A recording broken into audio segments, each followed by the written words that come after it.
Allez les amis, on se fait un dernier petit horoscope pour la route. Après je reprendrai demain parce que j'ai encore 2 ou 3 consultations là à partir de 17 h. Donc maintenant nous allons évoquer les cancers. Alors horoscope du mois de février pour les cancers. Horoscope, hein, pour ceux qui nous rejoignent, je ne parle pas de tirage, je parle d'horoscope sur lequel j'ai travaillé.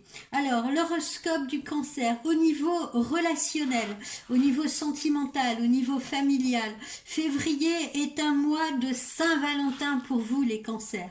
En effet, Vénus vous promet des relations tendres, affectueuses, ou des moments qui pourraient paraître, comment dire, des moments un peu classiques, des moments de banalité vont se transformer en instants magiques.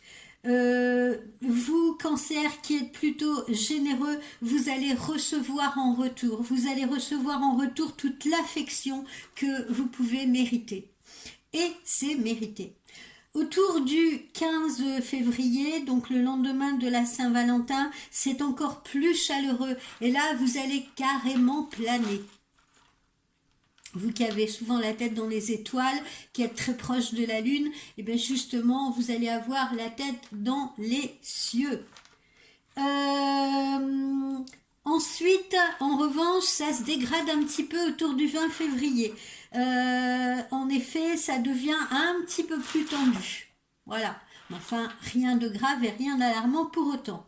Au niveau de votre activité professionnelle, vous allez préférer patienter, vous montrer plus patient pour attaquer de nouvelles choses, attaquer de nouvelles tâches, attaquer de nouveaux chantiers professionnels. Là, je suis pas en train de parler de maçonnerie, hein, je parle de tâches, voilà, de tâches professionnelles.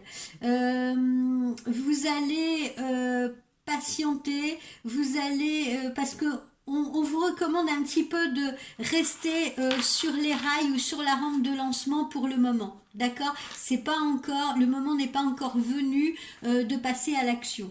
D'accord? Mais vous pouvez préparer le terrain.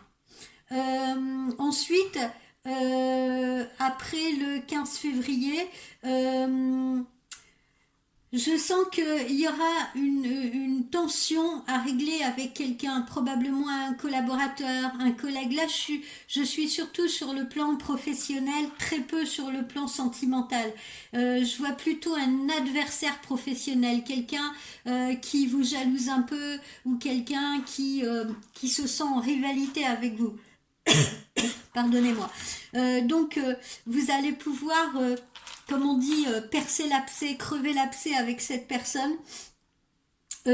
Afin d'y voir plus clair justement, et ça peut concerner un litige entre vous et ce collaborateur, ou ça peut concerner également un contrat. D'accord. Ensuite, au niveau de la santé, vous manquez un tout petit peu de tonus, vous êtes un petit peu fatigué. Et dès que une journée s'étire un peu en longueur, vous êtes vite en déperdition d'énergie, j'ai envie de dire. Mais pourtant, grâce à l'amour, puisque l'amour est principalement un booster pour le cancer, grâce à l'amour, grâce à des relations réconfortantes, votre morale se maintient, lui, au beau fixe. Et se maintient dans ces sphères hautes qu'on a vues tout à l'heure quand je vous ai dit que vous aviez la tête dans le ciel.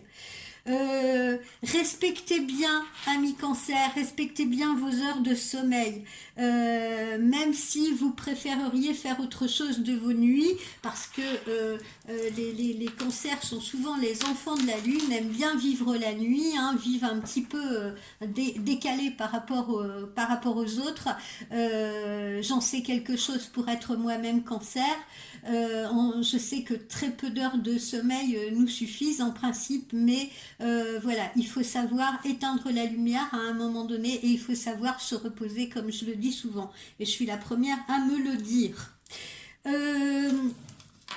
Qu'est-ce que j'ai sorti comme carte au niveau de l'oracle amérindien?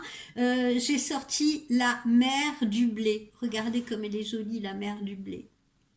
Alors la mère du blé, qu'est-ce qu'elle représente? Eh bien c'est la terre-mère, c'est notre terre-mère.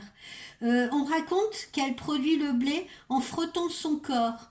Une pratique que certaines personnes trouveraient peut-être un peu déconcertante, mais avant de mourir, elle, selon les Amérindiens, elle a fourni les instructions et les semences nécessaires pour assurer la production continue du blé.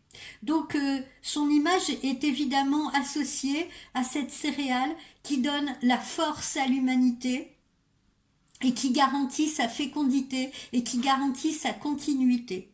Donc les mots-clés qui se rattachent à cette carte, donc à vous, amis cancer, sont fertilité, naissance. Alors c'est pas forcément naissance d'enfants, hein, mais ça peut être naissance de nouveaux projets, patience, nutriments, nourriture, bien-être, mais également parfois sacrifice. Voilà, parce que le cancer a également un grand sens du sacrifice, hein. Il pense beaucoup plus souvent aux autres qu'à lui-même. Voilà. Donc, pensez un peu plus à vous-même, ami cancer. Voilà, donc comme je vous l'ai dit, j'espère que les horoscopes que j'ai déjà traités vous parlent, vous ont plu. Évidemment, ça ne parlera pas à tout le monde, on n'arrête pas de le répéter, mais voilà, j'ai essayé de faire le maximum au niveau du travail que j'ai fait en amont. Je poursuivrai demain, pas ce soir, je n'aurai pas le temps, je suis désolée, mais j'ai des consultations qui m'attendent. Et puis après, justement, en bon cancer que je suis, j'aurai besoin de me reposer. Mais demain, je serai de nouveau avec vous pour la suite de ces horoscopes. Donc ne soyez pas impatients. Je vous dis à demain, passez une très belle soirée. Bye bye les amis.